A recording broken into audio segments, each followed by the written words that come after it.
Cheat gain എങ്ങനെ ചെയ്യാമെന്ന് നോക്കാം.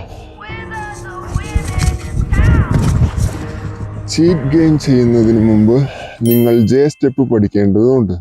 ജെ സ്റ്റെപ്പ് എങ്ങനെ ചെയ്യാമെന്ന് നോക്കാം. അതിന് വലത് കാൽ മുന്നോട്ട് വെച്ച് ഇടത് കാൽ ഇങ്ങനെ ജമ്പ് ചെയ്യുക. ഇതാണ് ജെ സ്റ്റെപ്പ്. വലത് വശം നോക്കി വലത് കാൽ നീട്ടി വെച്ച് ജമ്പ് ചെയ്യുക. അതിനുശേഷം ഇടത് കാൽ ഈ സൈഡിലോട്ട് നീട്ടി വെച്ച് ജമ്പ് ചെയ്യുക. ഒരു എല്ല് വരയ്ക്കുന്നത് പോലെ ഒരു എൽ ഷേപ്പിൽ ജമ്പ് ചെയ്യുക. ഫസ്റ്റ് വലത് കാൽ മുന്നോട്ട് വെച്ച് ജമ്പ് ചെയ്യുക. നെക്സ്റ്റ് ഇടത് കാൽ മുന്നോട്ട് വെച്ച് ജമ്പ് ചെയ്യുക. ഓക്കെ, വലത് കാൽ മുന്നോട്ട് വെച്ച് ഇടത് കാൽ ഇങ്ങനെ ജമ്പ് ചെയ്യുക. നെക്സ്റ്റ് ഇതേ കാര്യം തന്നെ 1 2 ഒരു കിക്ക് ചെയ്യും. അടുത്തത് 3. ഓക്കെ, 1 2 3 1 2 3 1 2 3. റൈറ്റ് ലെഗ് മുന്നോട്ട് വയ്ക്കുന്നു, ലെഫ്റ്റ് ലെഗ് വയ്ക്കുന്നു, കിക്ക് ചെയ്യും. ഓക്കെ,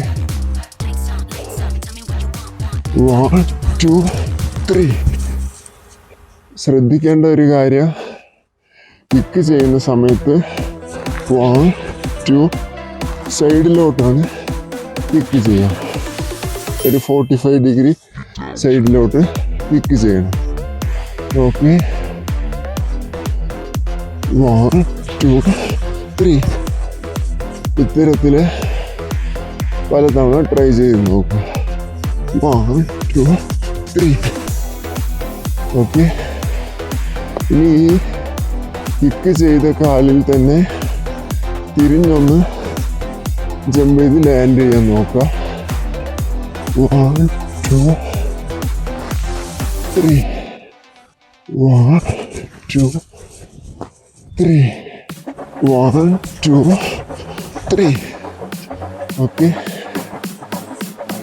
ഇതേപോലെ ചെയ്യാം. ഇങ്ങനെ ചെയ്യുവാനും ഇങ്ങനെ ഓക്കെ, ഇതുപോലെ ഇങ്ങനെ ബാലു ഇങ്ങനെ. ഓക്കെ, ഇത്തരത്തിൽ കുറേ പ്രാക്ടീസ് ചെയ്യുകയാണെങ്കിൽ നിങ്ങൾ സബ് കോൺഷ്യസ്ലി ചീറ്റ് ഗെയിനിലോട്ട് എത്തുന്നതായിരിക്കും. അടുത്തതായി നമ്മൾ ഇതേ കാര്യം തന്നെ ഒരു കാർട്ട് വീൽ അപ്ലൈ ചെയ്ത് ചെയ്യാം.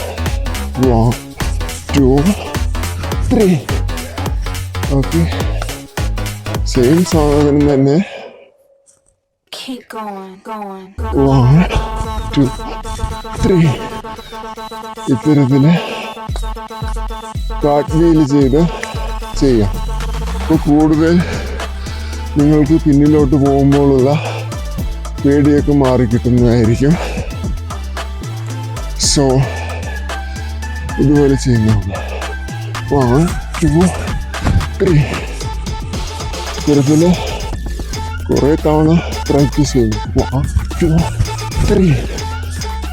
ഓക്കെ, ഇതുപോലെ നിങ്ങൾ കുറേ പ്രാക്ടീസ് ചെയ്യുകയാണെങ്കിൽ നിങ്ങൾക്ക് ചീറ്റ് ഗെയിം വളരെ പെട്ടെന്ന് അൺലോക്ക് ചെയ്യാൻ പറ്റുന്നതായിരിക്കും. Like this. 1 3 1 2 3. ചീറ്റ് ഗെയിം വളരെ സിമ്പിളാണ് ഗൈസ്, ട്രൈ ചെയ്ത് നോക്കൂ. അപ്പോൾ ഓക്കെ ഫ്രണ്ട്സ്, ചീറ്റ് ഗെയിം അത്രേ ഉള്ളൂ. ചീറ്റ് ഗെയിം വളരെ ഈസിയാണ്, സിമ്പിളാണ്. മറ്റൊരു വീഡിയോയുമായി വീണ്ടും കാണാം. Tata, bye bye, see U.